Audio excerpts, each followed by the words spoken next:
What is going on, everyone? My name is Andy and welcome to the first FPL video of the 2019-2020 season. A little bit earlier than normal. Usually I wait until the game is fully released. Obviously we don't have prices and stuff yet. But the Premier League did release the fixtures today, so we know the 38 fixtures that each Premier League team will have. So I thought I'd go through them.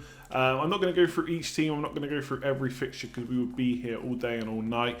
I'm going to talk about some of the standouts, obviously the big teams, Man City, Liverpool, and some of the other teams that might provide value given the fixture they got. So, as always, let's just jump straight into it. So we'll start off, seems like a good place with game week 1. Obviously, this is the one we're going to kick off the season with and hopefully get a good start to then kick on for the rest of the season. The big match that kind of stands out straight away is Liverpool versus Norwich. And for anyone that's been playing FPL for a while, you'll know that's been a pretty tasty fixture in the past, especially when Luis Suarez was at Liverpool. That was basically a guaranteed hat-trick almost.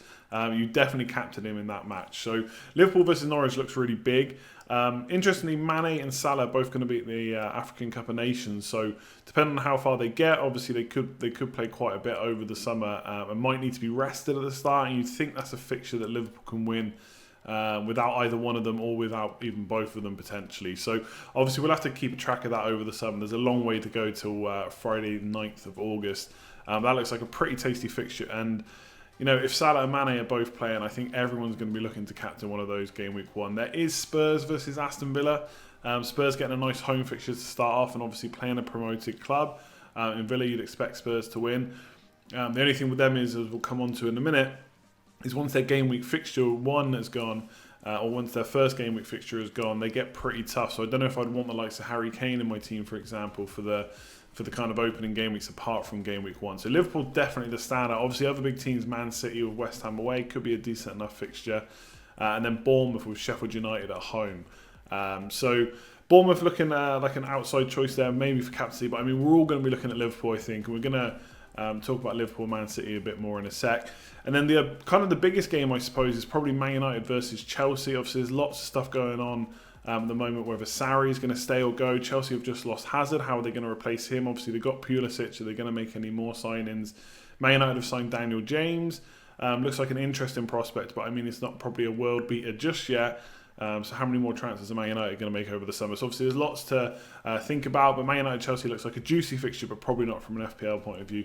Liverpool game week 1. Is anyone, let me know in the comments below, not going to captain a Liverpool player game week 1 if Mane and Salah are both available? So like I said, not going to go through every team, but I have picked out a few to talk about. I've just taken the fixtures straight off their websites. That's why they're slightly different formats and slightly different colours, but hopefully it's readable. Obviously, Liverpool at the top, Man City bottom. And I think, obviously, double-ups on these teams are the best 2 teams in the league. I don't think the transfers over the summer for Spurs, Chelsea, Arsenal, United are going to change that too much unless there's a massive injury to some of these players. But obviously, we know the squad depth that City have. And Liverpool, Mane and Salah on that once they're fully fit. They're going to be raring to go again. And they both have great opening fixtures. I've looked at the first 4. I think when I build my team for game week 1, I'll be looking at the first kind of 4 to 5 fixtures, not worrying too far in advance of that. But ultimately, Liverpool and City have really, really good fixtures. So obviously, Liverpool open up with Norwich, as we already said. Then they got Southampton, Arsenal and Burnley. And given how good Liverpool were last year, well, I don't think there's necessarily a chance of as many points against Arsenal necessarily. I think the points are generally reduced when you play the top 6, given what they can do to them.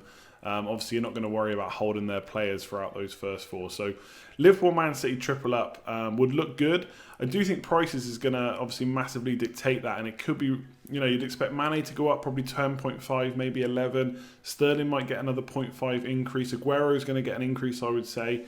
And defence, especially for Liverpool, are definitely going to go up. Man City, maybe not so much. You might get a nice value option in like Laporte or someone like that, or maybe Edison. So it's going to be tough to fit in kind of 6 of their players plus 9 others. I do think that's the way most of us will look. But double ups for sure on these teams. And to be fair, as people pointed out on Twitter, you'd probably do that regardless of the fixtures, just because of how good they are. But I just think that the fixtures are just going to absolutely warrant it. I mean, Man City, West Ham, Spurs, yeah, could be tough. And then Bournemouth and Brighton. I mean, that's just incredible opening 4, apart from obviously the Spurs game. But even that's at home. So definitely going to be tripling up on these. Price will dictate it. It'll be interesting to see once the game launches which one of these players we can fit in, and whether there's any bargains. Maybe someone like a Bernardo Silva or a David Silva, maybe even De Bruyne probably won't go up that much given that he didn't play too much last season. There could be nice cheaper options into these teams. So if Liverpool and Man City are the good, I think Spurs and Wolves could potentially be the bad. I mean, Spurs, obviously great opening fixture at home, Aston Villa. You'd expect them to score a few goals in that game, maybe even keep a clean sheet. But it gets pretty tough after that. Man City and Arsenal away in the opening 4 fixtures, and then Newcastle at home. So again, Newcastle at home could be good, but there's all this talk of a takeover and even like Mourinho going there, and I'm sure that probably won't be the case. But you never know what Newcastle are going to look like come the start of the season. So for me, unless there's a bit of an incredible price drop on Kane, and I do think he'll come down from 12.5 million, but I don't think he'll probably go much less than about 11.5. My guess is he's going to be 12, which is what Aguero will get priced at as well. I think that's a lot of money. So we're probably looking at the likes of Son, maybe Ali might get a price drop this season. And then we'll see from there. But I just think opening 4, yes, that Villa fixture looks really good. But unless they've got some incredible value players, it's going to be tough to justify spending on them when you can get Liverpool and Man City players. And then Wolves have obviously got Europe, and we saw that Burnley struggled with Europe. And I think Wolves better team. They're probably going to invest and probably going to have a better squad than Burnley did. I think they're still going to struggle. Obviously, they played really, really well last year and obviously finished really high up the table, which was great. But I do think they're going to struggle a little bit to start with, depending on how much they can bolster their squad. So again, we'll have to check out for transfers. But even then, opening fixtures are pretty tough. And obviously, we saw them do really well against tough teams last year. So there's no guarantee that won't happen. Second season syndrome, who knows? But Leicester away up to open, then Man United, Burnley and Everton are not the greatest 4 opening fixtures. And I think the main problem with Wolves is not that I don't think they'll do well. It's just that obviously last year they were incredible value with Jimenez starting at 5.5. Jota ended up being really good by the end of the season. Doherty the same when we got him for 4.4. They're not going to be those prices next year. Jimenez is going to be at least 7.5, I would imagine. Potentially banging on the door of 8 million, 8.5. And with those fixtures, I just don't know if I'd want to lump on him straight away. Can he really repeat the season he had last season? I'm not sure. Maybe they'll buy some competition for him as well. Maybe he'll be rotated a bit more. So it's going to be tough. I think Wolves are probably a team I'm going to look to avoid. And I hate to keep sounding like a broken record, but obviously we're going to have to wait for prices. But I think right now Wolves are probably not going to be the ones I go for, and certainly not Spurs. So these are 2 teams I think we might find a little bit of value in, Everton and Leicester. I didn't put the Leicester badge on because they handily put that in their fixture summary on their website. So coming to Everton first, you've got Crystal Palace away, and you know Crystal Palace can be tough to do well against that when you're playing away, and obviously Crystal Palace are at home. But last year they weren't so good at home. And then Watford, Villa and Wolves are pretty good, especially if Wolves do start slow. I think a nice home fixture against Watford and then playing newly promoted side is pretty nice. So I think there's some pretty good opening 4 fixtures. They obviously finished the season really strong. Clean sheet wise, they did really well. The only problem we might have is that because they did so well at the end of the season, FPL might price them in such a way, not taking into account the whole season. But I just think the likes of Richarlison and Sigurdsson are not going to have massive bumps in price. And Lucas Dean is obviously someone that a lot of people are going to look at. He did really well last season and had some pretty hefty scores. Obviously, really good for assists from open play, potential for goals, free kicks and stuff like that. So he's one that's going to be looked at. I think someone like Coleman could be good as well. I think he's going to probably maybe get a slight price drop. Either way, I think he's going to be cheaper than Lucas Dean to start the season with. So if he can get some attacking threat back, we could be looking at him. So I think Everton have definitely got some good options there.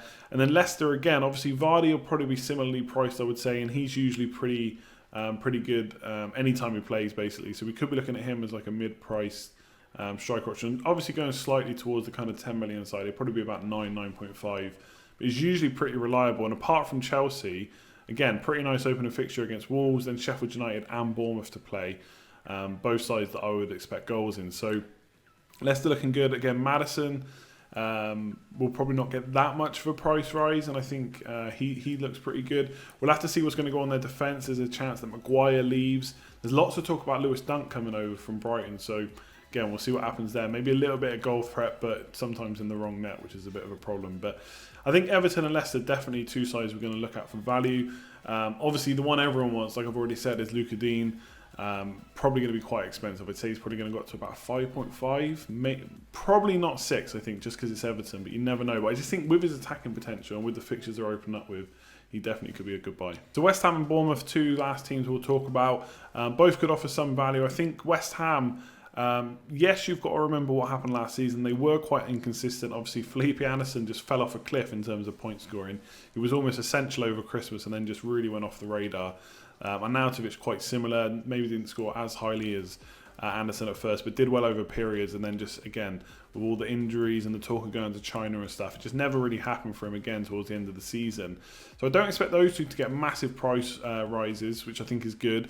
And I think you could look at it as they have done well over periods, and with the opening fixtures of Brighton, Watford and Norwich after they get rid of Man City, I'm looking at them. I think a lot of people will be put off for the reasons I've said, how they finish, but I think we've seen that they can play well. And Arnautovic is a big favourite in FPL, and I really wouldn't write them off, especially if they come in at a similar price to last season, or if it, maybe 0.5 more. I don't expect much more than that.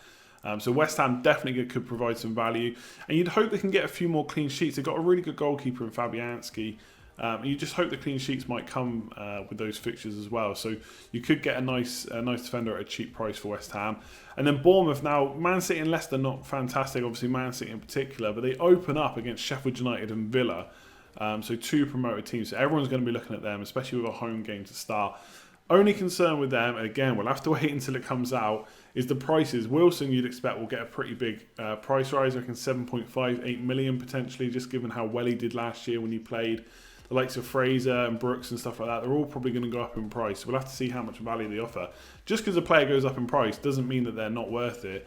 But obviously, you've got to consider how much they go up in price and obviously the other options as well. So if Fraser suddenly comes in at like a 6.57, maybe even 7.5, and Maddison is the same, then maybe you might want to look for the Leicester boy. But given Bournemouth's opening two fixtures, I think it's probably worth jumping on a couple, seeing how they do, and then maybe holding. If they're not looking as good or they're not looking at value, then you can always drop them for the Man City game. So West Ham and Bournemouth, definitely looking like good options for me. And lastly, I just want to really briefly talk about rotation pairs. I saw this really cool post on Fantasy Football Scout by Portsmouth Bubblejet, which is talking about this is the home and away rotation over 38 game weeks. So these are the only teams that rotate perfectly.